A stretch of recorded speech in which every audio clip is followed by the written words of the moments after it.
Hi, today I'm going to be talking about drawing wedges. Hi, my name is Escobar. I'm a storyboard artist on the Simpsons television show. I've been working on the show for over 25 years now, and I'm here to empower you. So today I'm going to be talking about drawing wedges because I was actually asked to talk about them in a comment on one of my videos.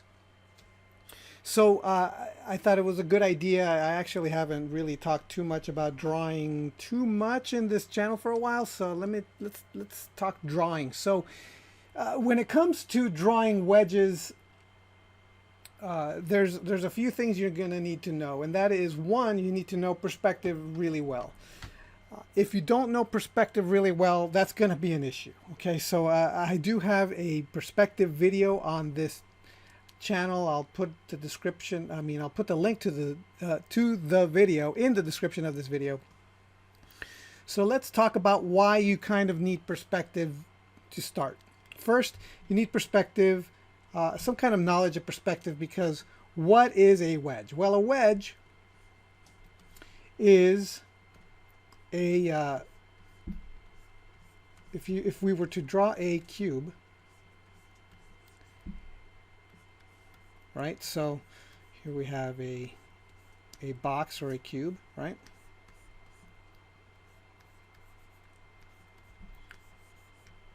A wedge is half a cube. Let me go the other way. So you could go either way.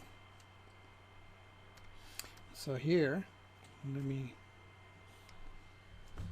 show you. Boom. Now there we have a wedge. So overall, the same rules that apply to a cube apply to a wedge. I'm just drawing through this so I could show you the basic elements of a wedge. So we have a square over here, one plane here. Then we have another square here on this plane here. And then we have another square at the bottom here. And we have two triangles on this end. And that is a wedge. That's what we've got. We've got three squares and two triangles. Now I say squares, but that doesn't mean that, for example, and this is where things get tricky. This doesn't have to be an exact square. It could be more of a shape like this. And this is more often the type of shape that you get down here at the bottom, which changes the elements up here. And then this, for example, this shape in the front, this square here, is often also either very long and little on the top, wide at the bottom.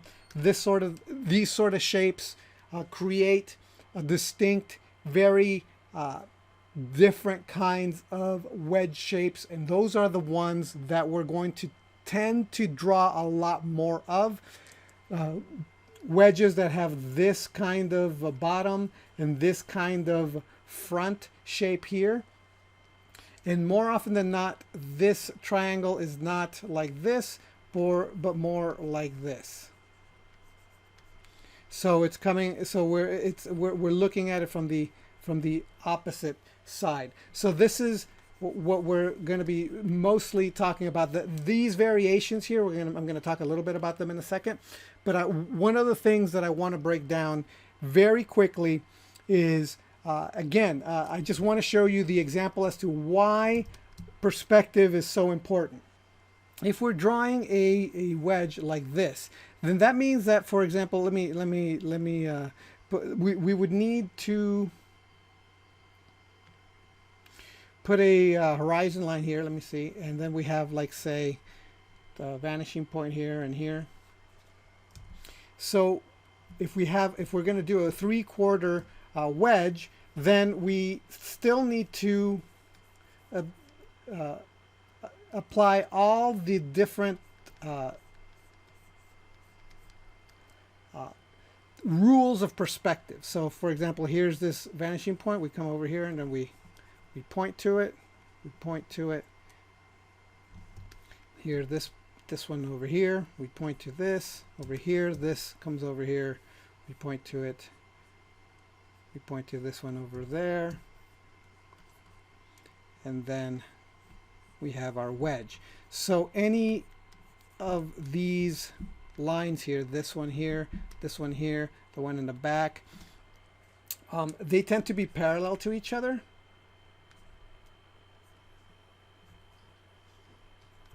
And so that means that they would follow the same vanishing point, and same with these. Since these two are parallel to each other, they would follow the same vanishing points. And so we need to know these sort of things in order to make our wedges work. We need a basic understanding of perspective. If we don't have a basic understanding of perspective, then it's going to fall apart. Like anything that we're trying to do is going to fall apart, which is again the reason why we need to know how to draw boxes in space and being able to rotate boxes in space, because we're basically drawing half boxes, right? So again, really, really important. If you're having trouble drawing boxes, you're going to have trouble drawing wedges. That's just the way it's going to be. Why? Because it still requires you to be able to understand perspective as good as you possibly can. The more practice drawing in perspective with the perspective rules, understanding where the horizon line is or the eye line is and the vanishing points are, and having those things in your head when you're drawing these sort of shapes, the more practice you've gone through it, the more you understand what a shape looks like when it points to those different elements, and that's going to make your wedges and your boxes much more believable, and that's what you want. You want it to be much more believable when you're drawing these sort of things. Okay, so the biggest and the trickiest part about drawing wedges is when they cease to have perfect squares, they're made out of imperfect squares, right? Like one side is bigger than the other. So for example, we've got a wedge which has, and this is kind of like the most common type of wedge that I tend to draw, is a wedge that has on the bottom a shape that is like this. So this is going to a specific vanishing point, and this also is going to a very specific vanishing point. So but these here are not. These things are kind of coming together almost as a triangle, right? And so this is the part where things get kind of tricky, because then what we want is we want these. And then this here, let's say that we want this to be smaller than this. This is wider, this is smaller. So we would have the triangle here, this triangle shape. And then we have this, we draw very small, and this should be pointing to a horizon line somewhere over there, right? And then this connects. And then this magically connects in the back somewhere here, but we don't see it. But this makes more of like, say, a nose kind of shape. Usually I would cut off the edge here and have an eyeball here, you know, that sort of thing. But these are the wedge shapes that are more tricky. So you're going to have to practice and get used to drawing boxes or squares here. You're going to want to learn to do things like that. You're going to experiment and figure out how best to do these kinds of shapes in a wedge. And again, it helps to understand the perspective stuff so that when you do a shape like this, it works better for you, and you're able to do what needs to be done, right? And then here's another type of wedge that tends to happen, and that's usually here for when you're drawing foreheads. Say you have, excuse me, say you have a wedge over here like this, and now I'm actually gonna draw it smaller on the bottom, wider on the smaller on the top, wider on the bottom. Then again, we're doing this shape here. So it helps to actually draw the full shape so that you know where these are going to connect. Okay, so that's extremely helpful when you're doing something like this, where you do the front plane first and then you do this bottom shape and you draw the whole shape out so that you know where to connect these edges. Okay, and then you have, say that you're going to be drawing a forehead. This is for the eyes here. And say you're going to be drawing this forehead shape over here. So this is, again, this plane, and these planes are going to a horizon line far, far off the page, right? This is also doing the same thing. We're cutting across right here. This is kind of being shoved in here. And then again, what we want to do is we want to come up with a front plane, this front plane here. And all of these are following some kind of perspective. So this is the very top of the forehead here. And then we have, again, this shape here, this bottom shape here, we work it out.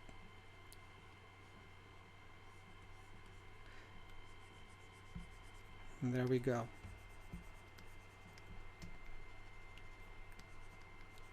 So wedges are, they tend to, and then these are triangles, right? So we got the front plane, and then we got this bottom plane down here. And sometimes, for example, this bottom plane is actually not straight like this. Like if we're looking at it from the side of the triangle side like this, right? Sometimes this bottom plane is actually like this. And that makes it that much trickier. And in the case of this particular forehead kind of shape, that would be the case. So let's erase this bit here and do exactly what, see, like this is where it would be if we were doing it straight, but now we're it's coming down. This, see, we're adding this line here this time, and then it just keeps going. And then this would do the same. Oh, it's doing the backup. Okay, here we go. And then this connects. So we're actually seeing a little bit of the bottom plane of this forehead. So you could do a lot if you're really thinking about what kind of wedge you're working with and what the purpose of that wedge is. Because this is the shape that we wanted to go with here. The reason why we're doing this is so we can get this kind of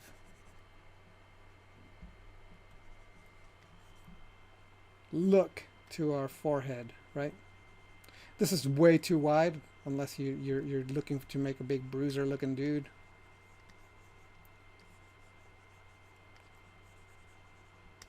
But again, this is, so these are some basic tips just to draw on drawing wedges. Again, we have a front plane, which is any kind of square-ish type of shape. The bottom part is also a square-ish type of shape. The back at this point is being covered up. You wouldn't be able to see it, but it is in fact a squarish type of shape, and it's made out of the two triangles. And in order to make wedges really work and for them to really be understood by you, and so that you're able to play with them as best as you can, you absolutely 100%, I'm going to have to repeat this over and over, perspective, learn your perspective, know your perspective, and then once you, and then this won't be as difficult. It is going to still be difficult. You're still going to need to practice. You're still going to need to play around and check yourself and that sort of thing. Do some drawing, see if it's working, see what's not working. If possible, find or make the kinds of wedges that you're going to be drawing most. You could do this out of cardboard or whatever it is that you've got on hand that'll be able to make a little quick mock-up. If you're having the most amount of trouble with this sort of thing, it's ideal if you have the shape itself in front of you so that you could look at it and turn it around and see it in space, so that you could examine it and check yourself and see if how well you're doing or how not well you're doing. But again, an understanding of perspective in general is key to being able to do any kind of wedges or boxes, because again, a wedge is basically just half a box. Okay, so thanks a lot, everyone. If you're so inclined, support me on Patreon. And if you have any questions about any kind of drawing thing that you're having trouble with, I'll be happy to answer it via video if I can, if it's not too overly complicated. But thank you for watching, and I'll talk to you next time. All right, bye.